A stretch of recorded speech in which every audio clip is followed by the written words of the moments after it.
the non-consented mule, which came under non-consent jurisdiction. So anything after that was consenters consenting to the Mule Dung Mule Acts, because the mule don't have one amendment, and it will be there to catch their consummation of abomination till it reaches the fullness of their dung pile of debt.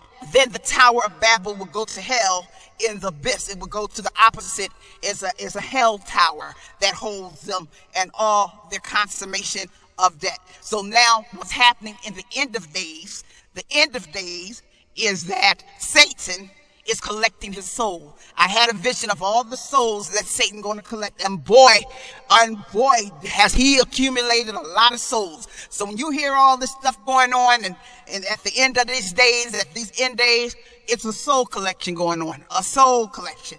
Now, the 29th president that came after Woodrow Wilson, he tried to turn things around, but he couldn't do so much. As a matter of fact, he called himself trying to save the nation, because under Woodrow Wilson came World War I, and that's the proof that he was the Antichrist. Woodrow Wilson created World War I, and he set the framework for all the rest succeeding wars. So this was the military, global, industrial complex moving in, looking for debt holders and dung contractors to finance wars with. And William Harding, who came from a black matriarchal womb, wanted to try to undo this, but it was set, and the damage was, already set.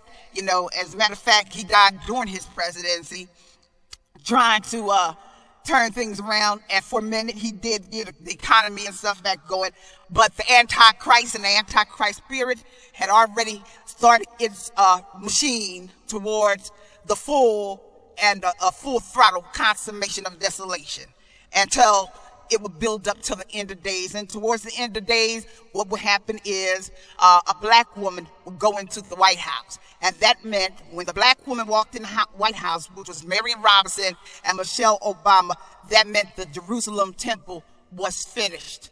That the consummation of desolation was just about done. We was in the end of days. And that means the New Jerusalem had finished. The wall was put up, but then it had to be built up from the inside. And so it was built up from the inside.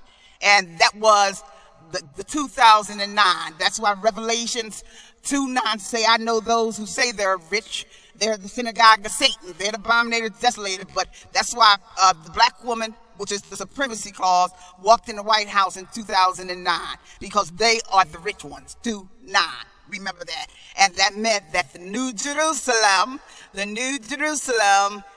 temple was not only completed, but we had served the time. We did all that we were supposed to do in order for it to be finished. The whole sacrifice and oblation to do away with sins or whatever. And most of the people who are sinning is jumping outside the Jerusalem wall, which is in majority black men. Okay? So, we're at the end of days. We're at the end of days. We're past the last days. And ain't no need of going back to Daniel following that apostate. This is Mary Omni from the House of King David. Shalom.